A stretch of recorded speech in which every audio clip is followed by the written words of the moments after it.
Дорогие друзья, радиослушатели, мир вам! Вы слушаете радиобеседу «Капли росы», посвященную последовательному изучению книг Священного Писания. Сегодня мы имеем беседу номер 44. С Божьей помощью мы продолжим изучение последней книги Библии, Откровение Иоанна. Откройте 4 главу, прочтем стих 1. «После сего я взглянул, и вот дверь отверста на небе. И прежний голос, который я слышал, как бы звук трубы, говоривший со мною, сказал: «Зайди сюда, я покажу тебе, чему надлежит быть после сего». Друзья мои, в прошлой беседе мы останавливали наше внимание на пророческих словах относительно воскресения умерших. Говорили о втором пришествии Иисуса Христа. В первой главе Апокалипсиса, которая, по сути дела, является первая часть книги, представляет первую главу, Христос повелел Иоанну записать то, что он видел. То, что он видел, то есть Христа в небесной славе, в служении он видел. А в 7 посланиях малоазиатским церквам, или во второй части книги, Господь открыл все, что есть. Начиная разбор 4 главы, мы вступаем в третье и, так сказать, в последнее подразделение Апокалипсиса, третью часть книги, где дается откровение, чему надлежит быть после сего. После чего? После того, как церковь закончит свой земной исторический путь. Каким образом церковь закончит свой путь? Закончит восхищением. Вот так мы и читаем в Писании, в первом послании Фессалоникийцам, 4 главе, стих 16-17.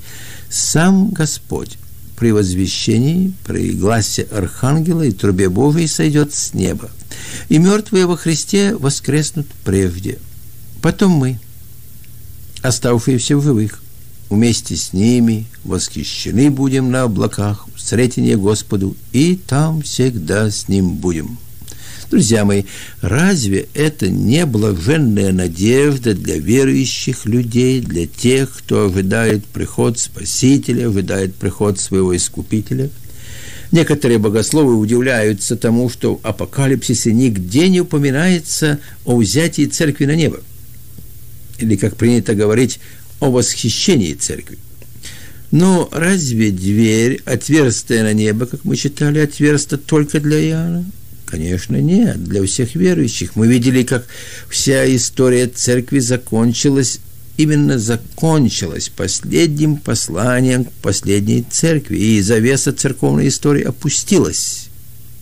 После сего Апокалипсис уже не занимается земной исторической церковью, так как она уже восхищена от земли. Поэтому слово «церковь» последний раз упоминается только в 3 главе, а все главы 22, как вы знаете, Апокалипсиса. А после сего упоминаются только ее имена, новые имена. Святые, например, невеста, жена, другие названия, которые относятся к церкви, но не церковь в ее земном значении. Восхищение церкви не упоминается в Апокалипсисе в силу того, что о дне том и часе никто не знает, ни ангелы небесные, а только Отец мой один, так сказал Христос, 24 глава Матфея, стих 36. Но восхищение, безусловно, произойдет по повелению Господа. Он скажет: «Войди сюда». Это приглашение может последовать, который час не думаете, в день, который не ожидаете, как говорит Писание. А потому Господь повелевает всем верующим бодрствовать. Далее в приведенном стихе мы читаем: «Я взглянул, и вот дверь отверста на небо».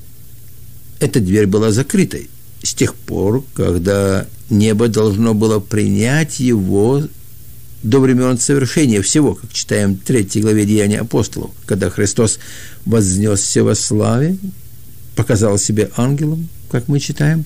Но вот эта дверь небесная отверзлась снова, отверзлась для того, чтобы принять всех возлюбивших явление Его, мертвых и живых. Ибо написано: мертвые услышат глас Сына Божия, и, услышавши, оживут. Иоанна, глава 5, дословно. Может возникнуть вопрос: ну почему церковь будет восхищена с земли на небо? Потому что на земле будут совершаться суды Божии. А Писание говорит, Священное Писание говорит, что верующие не судятся. А они, верующие, приняли оправдание по вере в Иисуса Христа. И на суд не приходят, но перешли от смерти в жизнь. Так говорит Писание. Церковь была только солью земли, светом миру. Но мир, отвергнувший ее служение, будет духовно разлагаться. Будет, как сказать, созревать в своем беззаконии для суда. А церковь будет взята для того, чтобы антихрист мог прийти и быть принятым миром. Так и произойдет. А теперь он это делать не может, пока Дух Святой на земле, и церковь действует на земле, он им мешает. Ему мешает. Церковь будет взята, чтобы избежать великой скорби, избежать годин искушения. При объявлении войны, как вы знаете, все посланники воюющих стран отзываются домой. Так вот Христос отзовет свою посланницу к себе домой. Друг радиослушатель, будете ли вы в числе тех, кого Бог отзовет домой? Отзовет до пришествия Антихриста. Если вы обратились к Нему и доверились Ему, Христу, да, вы будете в этом числе. Если этого вы не сделаете, мы советуем вам от души примириться с Богом в жертву Иисуса Христа и прийти к Нему с открытым сердцем, прийти к Нему сегодня, в этот час, в эту минуту, и Он примет вас. Да поможет вам Господь в этом. До свидания, дорогие друзья. До новой встречи в эфире.